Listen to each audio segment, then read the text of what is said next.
ان کی یہ بھی جرت نہیں ہے کہ یہ بتا دیں کہ قرآن حکیم کے پرانے جو اوراق ہیں انہیں تلف کرنے کا سب سے سیف طریقہ، سب سے ادب پر مبنی طریقہ یہ ہے کہ انہیں آگ لگائی جائے۔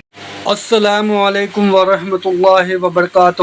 اللہ سے دعا کرتے ہیں کہ آپ لوگ خیریت سے ہوں گے۔ کیا قرآن کے اوراق کو آگ لگانا گستاخی ہے؟ حضرت عثمان رضی اللہ کے دور میں اوراق کیسے تلف کیے گئے؟ آخر علماء کیوں چھپاتے ہیں؟ تو یہ ساری چیزیں جو ہے، جو قرآن کے اوراق کو آگ لگانے کی بات ہے، اور جو بھی اس ویڈیو میں بتایا گیا ہے وہ قرآن سے تو ریلیٹڈ نہیں ہے، لیکن حدیث بخاری شریف میں جو لکھا ہوا ہے اس سے جو ہے علی مرزا نے کچھ باتیں بتائی ہے، اور اس کے بارے میں جو ہے جو بھی ہے وہ آپ کے سامنے اس ویڈیو میں آ جائے گا، اور کتنا سیف ہے یہ اوراق کا معاملہ جو آگ لگانے کی بات کہی گئی ہے۔ اور اللہ سے یہی دعا کرتے ہیں کہ اللہ اپنی جو بھی قرآن پاک اور جو بھی کتابیں ہیں ان کی حفاظت کی ذمہ داری اللہ نے لی ہے۔ اللہ بہت رحیم ہے، کریم ہے، اللہ ہم سب کی بھی حفاظت فرمائے، آمین ثم آمین۔ صحیح بخاری میں لکھا ہوا ہے، حضرت عثمان غنی رضی اللہ تعالیٰ عنہ نے قرآن حکیم کے وہ نسخے جن کی وجہ سے قرات کا اختلاف ہو رہا تھا، اگرچہ وہ قرآن کے نسخے تھے، اب تو سعودیہ نے وہ 7 کی 7 قرات جو ہیں وہ آفیشلی PDF بھی ان کے چڑھا دی ہیں۔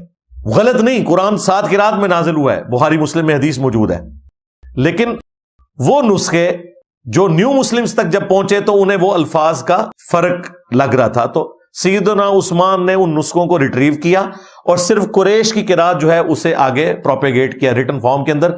اب ان نسخوں کو سیدنا عثمان نے آگ لگوائی، صحیح بخاری میں موجود ہے۔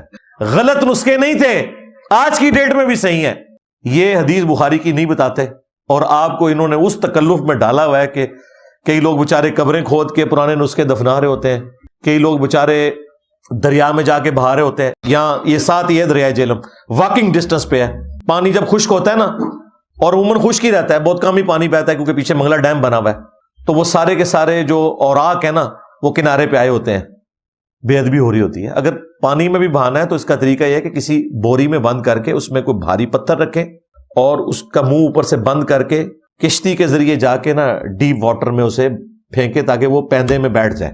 اگر پول سے نیچے گرائیں گے تو پانی پہ لگتے ہی پھٹ جائے گا، پھر سارے اوراق بکھر جائیں گے۔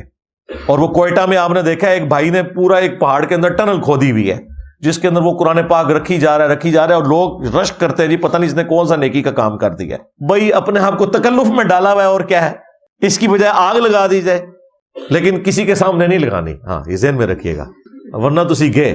ظاہر ہے یہ جاہلوں کا ملک ہے، ہجوم ہے یہاں پہ جاہلوں کا، یہ لوگ نہیں بتا سکتے۔ اور یار قرآن میں لکھا ہوا ہے کہ حضرت موسیٰ علیہ السلام جب کوہ طور سے واپس آئے اور انہیں جب خبر ملی کہ ان کی قوم جو ہے وہ پیچھے سے 70,000 لوگ مرتد ہو کے بچڑے کی عبادت شروع کر دی ہے، قرآن کے الفاظ ہیں ان کے ہاتھ میں تختیاں تھی تورات کی، انہوں نے زمین پہ ڈال دی۔ یہ ہوتے تو حضرت موسیٰ علیہ السلام پہ 295C لگوا دیتے۔ ہاں قرآن کے الفاظ ہیں تو کیا گستاخی ہو گئی؟ تورات کو زمین پہ رکھنا، وہ ٹیمپرڈ بھی نہیں تھی، اوریجنل والی تورات، اور وہ تورات وہ ہے جو اللہ نے دی تھی، ان تختیوں پہ لکھی ہوئی انگریوڈ ہوئی ہوئی تھی، وہ اللہ تعالیٰ کی طرف سے تھی، وہ موسیٰ علیہ السلام نے اپنی ہینڈ رائٹنگ میں نہیں لکھی ہوئی تھی۔ کوئی گستاخی نہیں یار، جہاں پہ قرآن پرنٹ ہو رہے ہوتے ہیں، بائنڈنگ ہو رہی ہوتی ہے، تو ظاہر زمین پہ سارا کام ہو رہا ہوتا ہے۔ ٹھیک ہے آپ رسپیکٹ دیں، وہ اپنی جگہ ہے، وہ تو میں نے کئی دفعہ حدیث بیان کی ہے کہ سنن ابی داؤد میں حدیث ہے، نبی علیہ السلام کو یہودیوں نے ایک مقدمے کے فیصلے کے لیے بلایا، تو ایک گھر تھا یہودیوں کا مدینہ شریف میں جس میں انہوں نے مدرسہ کھول رکھا تھا، تو نبی علیہ السلام جب اس گھر میں تشریف لے گئے تو آپ علیہ السلام کو ایک انہوں نے بڑی سی گدی پیش کی زمین پہ۔ آج بھی عرب کی ٹریڈیشن میں ان کی بیٹھک زمین کے اوپر لگتی ہے، تو نبی علیہ السلام اس گدی کے اوپر بیٹھ گئے اور پھر آپ نے فرمایا کہ تورات لے کے رہو، میں تورات سے فیصلہ کروں گا۔ اور نبی علیہ السلام اپنے ساتھ ایک صحابی ایسے لے گئے تھے جو تورات پڑھنا جانتے تھے، تو جب تورات سامنے لائی گئی تو نبی علیہ السلام نے اپنی پیٹھ کے نیچے سے وہ گدی نکال کے سامنے رکھی اور تورات اس پہ رکھی، اور 7 الفاظ بولے کہ میں ایمان لایا اس کتاب پر اور اس کے نازل کرنے والے پر. حالانکہ وہ ٹیمپرڈ تورات تھی، پھر بھی نبی الاسلام نے اسے رسپیکٹ دی. بلکہ جو اپروپریٹ جو اس میں الفاظ ہیں وہ یہ ہیں کہ میں ایمان لایا تجھ پر اور تجھے نازل کرنے والے کے اوپر.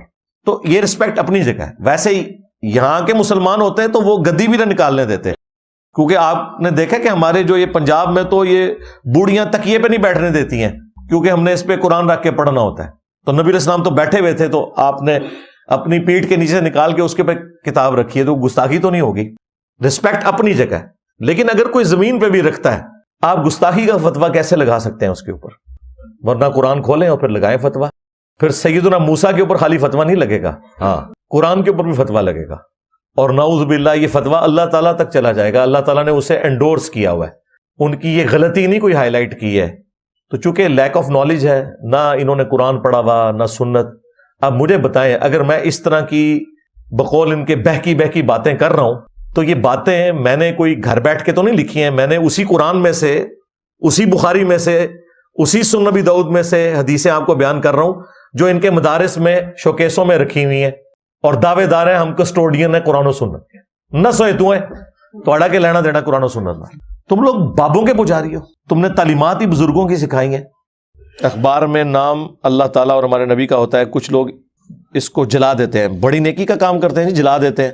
مسئلہ تو تب ہے جب آپ کوڑے دان میں سے پھینکیں، اسے گندگی کے ڈھیر پہ پھینکیں، ایون پانی میں پھینکیں، اور وہ جب پانی خشک ہو تو کنارے کے اوپر اخبارات اور قرآن کے پرانے صفحے اور آنکھ جو ہیں وہ آ کے یہاں پہ اکٹھے ہوں اور ان کی بے ادبی ہو رہی ہو.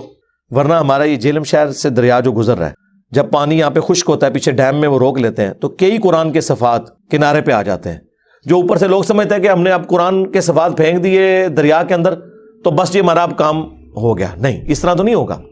تو سب سے بہترین طریقہ وہ ہے جو حضرت عثمان نے اڈاپٹ کیا، جو بخاری میں آتا ہے کہ انہوں نے قرآن کے اوراق کو آگ لگا دی. ادروائز آپ زمین میں بھی دفنا سکتے ہیں، کشتی ہائر کریں. ویسے تو ہمارے علاقوں میں تو اب کئی ایک تنظیمیں ہیں جو باقاعدہ کلیکٹ کرتی ہیں یہ اوراق، ان کو فون کریں وہ کلیکٹ کرتے ہیں. کئی مسجدیں ہیں جن میں پرانے اوراق آیات وہ جمع کیے جاتے ہیں، پھر وہ بعد میں کہتے ہیں کہ جی آپ فلاں دن کو ہمارا یہ ٹرک روانہ ہوگا. واکنڈ میں مجھے یاد ہے جن دنوں میں یونیورسٹی میں پڑھتا تھا تو واکنڈ بھی ہم جایا کرتے تھے ٹیکسلا سے، تو وہاں مساجد میں باقاعدہ اناؤنسمنٹ ہوتی تھی کہ جی اس ویکینڈ پہ ٹرک جا رہا ہے، جس نے کوئی پرانے اوراق دینے ہیں، کوئی دینیات کی کتابیں، کوئی پرانے قرآن وہ دے دیں. وہ خانپور ڈیم میں جا کے اسے ڈمپ کرتے ہوتے تھے. تو یہ سارے طریقے درست ہیں.